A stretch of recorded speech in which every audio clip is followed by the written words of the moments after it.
we're going to see a son, a mother, and a dragon. Who are they? So let's start with the son.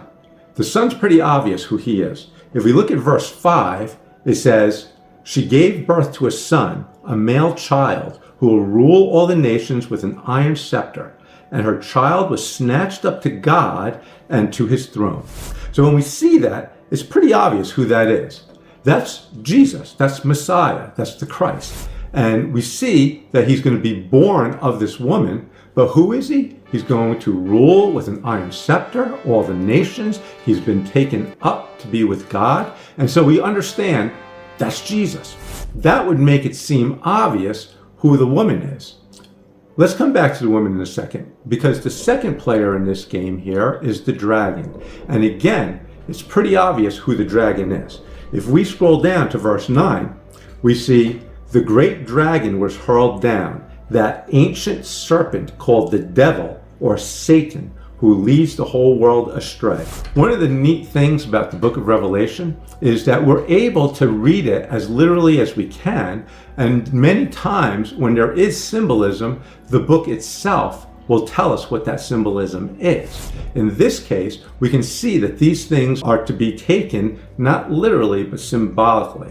The son is literally Jesus, but the dragon is symbolically the devil, Satan. What about the woman? It sounds like the woman should be Mary. And if we take it literally, that's exactly what it would seem like. However, there's a couple of issues.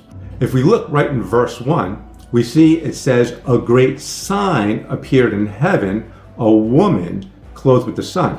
Now, Mary was not a great sign. She wasn't in heaven, and she wasn't a woman clothed with the sun. We're also going to see all these other things that happened to the woman never happened to Mary. So this can't be Mary. So it must be something else. Some people want to say that it's the church. The problem with that concept is that the woman can't be the church, because in this point in the tribulation period, the church isn't around. The church disappeared after chapter 3, and we won't see her again until she's in heaven at the wedding feast of the Lamb in chapter 19. So we can recognize it's not the church.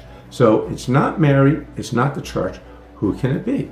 The woman is Israel. And if we look in Genesis chapter 37, we see the story of Joseph telling his brothers and his father about a dream he has. And he explains how in the dream, the sun, the moon, and the stars all bowed down to him.